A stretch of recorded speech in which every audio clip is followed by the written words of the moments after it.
राम। ओम नमो नारायणाय। आज हम तुलसी विवाह के दिन पुनः गीता को विद्यार्थियों के लिए संक्षिप्त में व्याख्या करते हैं। गीता का श्रीमद् भगवद गीता के 4 अध्याय का 18वां श्लोक 18 श्लोक। कर्मणां कर्म यः पश्ये कर्मणि च कर्म यः स बुद्धिमान् मनुष्येषु स युक्तः कृत्स्नकर्म कृता। जो मनुष्य कर्म में अकर्म देखता है और जो अकर्म में कर्म देखता है वह मनुष्यों में बुद्धिमान है और वह योगी समस्त कर्मों को करने वाला है।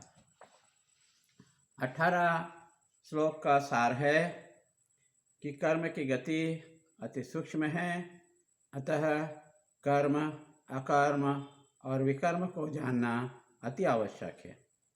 अज्ञानी आत्मा में कर्म मानते हैं, ज्ञान होने से कर्म बंधन में नहीं पड़ते हैं।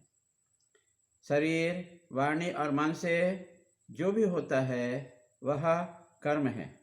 बुद्धिमान आत्मा में कर्म नहीं मानता, आत्मा अकर्ता है ऐसा मानता है। कर्म में अकर्म और अकर्म में कर्म वास्तविक दर्शन है। रस्सी को सर्प समझने में रस्सी को समझना से भय निवृत्त हो जाता है। कर्म में अकर्म का सुंदर उदाहरण है सूर्य, नक्षत्र, तारे स्थिर दिखाई देते हैं, लेकिन दूरस्थ होने के कारण चलते हुए दिखाई देते हैं। ब्रह्म का सामान्य धर्म सच्चित आनंद है जो सभी में दिखाई देता है। आपकी दृष्टि में निर्भर है कि आप सभी में सच्चिदानंद रूप को देखें। संपूर्ण जगत ब्रह्म ही है। विद्वान भ्रांति का नाश करके रस्सी को रस्सी समझते हैं, अतः वह जो कुछ भी है वह ब्रह्म ही है और ब्रह्म के अतिरिक्त कुछ भी नहीं है। प्रारंभ में कोई निस्वार्थ भाव से जुड़ते नहीं हैं, सभी स्वार्थ के भाव से जुड़ते हैं और प्रशंसा और प्रसिद्धि चाहते हैं।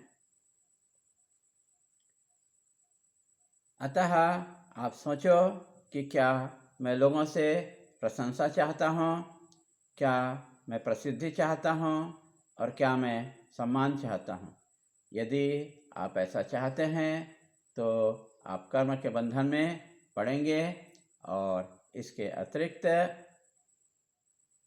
आप जो है कर्म में प्रशंसा नहीं चाहें, प्रसिद्धि नहीं चाहें, सम्मान नहीं चाहें तो निश्चित ही आप जो है निष्काम कर्म कर रहे हैं। हरि ओम तत्सत।